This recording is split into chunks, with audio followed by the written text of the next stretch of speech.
Tere, minu nimi on Harald ja selles inspiratsiooniampsu videos vaatame sellise raamatu sisse nagu Tipp, meistriks saamise saladused. Väga vahva lugemine selliselt autorilt nagu Anders Ericsson. Anders Ericsson on härrasmees, kes on ligi 30 aastat uurinud, mis teeb mõne inimese omal alal silmapaistvalt heaks, tõeliseks meistriks. Tema uurimustööst on tuntud väljend 10 000 tunni reegel, aga on tähtis arvestada, et selle 10 000 tunni reegli puhul ei tähenda mitte lihtsalt, et tegelen mingi asjaga 10 000 tundi ja juba olengi meister, vaid on vaja teadlikult ennast treenida. Mis see teadlik treenimine on ja kuidas see käib? Teadlik treenimine toimub teatud tsoonis, see mitte ei ole mugavustsoonis, kui sa vaikselt tiksutad, teed sellist hästi turvalist lihtsat asja. See ei pruugi veel väga olla selles voodseisundis, kus sul on täpselt paras selline mõnus, hea tööhoog sees. Ta eelkõige toimub sellises lähimas arengutsoonis, kus sa pead pingutama natukene. Et natuke tunned, et pisut läheb ebamugavaks, aga veel ei ole võimatu, veel ei ole hirmuta, veel ei ole see koht, kus sa täiesti tunneks, et sa tahad loobuda või väga ebameeldiv on. Et lähim arengutsoon, see on selline maguspunkt, kus enda tegevuses leida see, kus on täpselt niimoodi paras, et ma ei lähe nagu liiga rutiini ära, aga ma pingutan natukene paremaks treenida. Ja selle teadlikul treenimisel, Anders ütleb, on 5 põhimõtet, mida järgida. Esiteks, see peaks olema väljaspool mugavustsooni, mitte sellises ladnaolekus, vaid väike pingutus peab kindlasti asja juurde käima. Teiseks, seal peaksid olema väga selged eesmärgid, et mida ma tahan täpselt treenida. Kui sul on see ebamäärane soov, et ma tahaks natuke paremaks saada, siis ei pruugi väga seda muutust mõju toimuda. Aga kui sa täpselt tead, ma tahan oma alal, näiteks koolitajana, paremaks lugude vestjaks saada, kes oskab näiteks väga hästi pause kasutada lugudes. Ja siis ma teadlikult treenin ja timmin, kuidas lugude vestmise ajal pause kasutada. 3. element, mul peaks olema hästi fookus tähelepanu kõik sellel treenimisel endal. Et ma ei oleks oma mõtetega hajevil, ma peaks suutma keskenduda, keskendumine.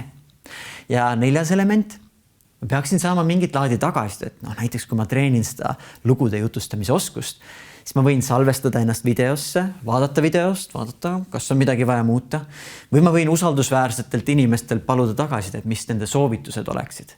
Tagasiside, selged soovitused soorituse parandamiseks. Ja 5. element teadliku treeningu jaoks. Anders kasutab sellist väljendit nagu mentaalsed mudelid. Mis see tähendab? Ta ütleb, et need, kes omal alal on mingid väga head tegijad, neil on omad sellised mõttemustrid või stiilid, kuidas nad lähenevad. Kui ta näiteks on tõeline meisterlik maletaja, siis tal on omad nagu strateegia, kuidas ta läheneb sellele. Kui ma nüüd suudan selle oma huvivaldkonna meistri mõttemaailmale pihta saada aru, mis need mentaalsed mudelid tema peas on ja järgida neid enda treeningus. See on üks moodus, kuidas saada kiiremini sinna, kuhu sa tahad jõuda. Need on 5 printsiipi teadliku treenimise jaoks.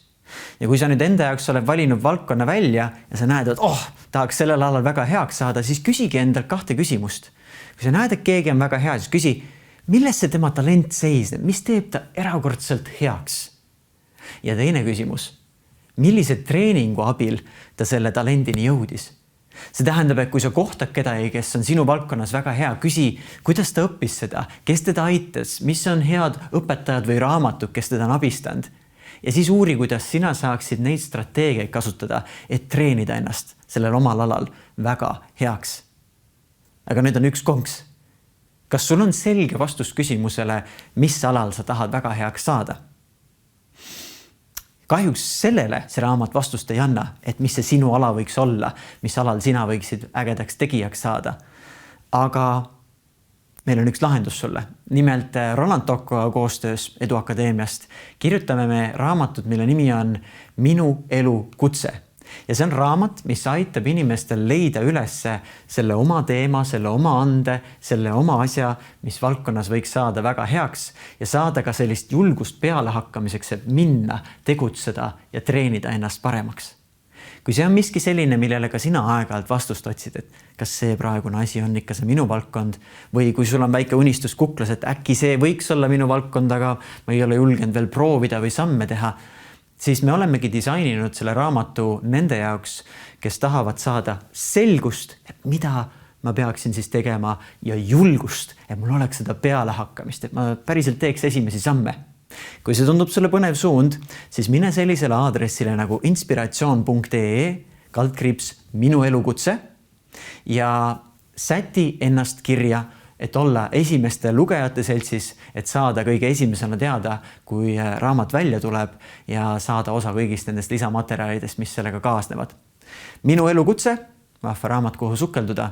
Näeme sind inspiratsioon.ee-s ja pea meeles, märka seda valdkonda, kus sa tahaksid väga heaks saada ja märka inimesi, kes selles valdkonnas juba on väga head ja küsi, milles see nende talent seisneb ja kuidas nemad treenisid ennast niivõrd heaks ja kuidas võiksin ka mina enda treenimise teekonda alustada.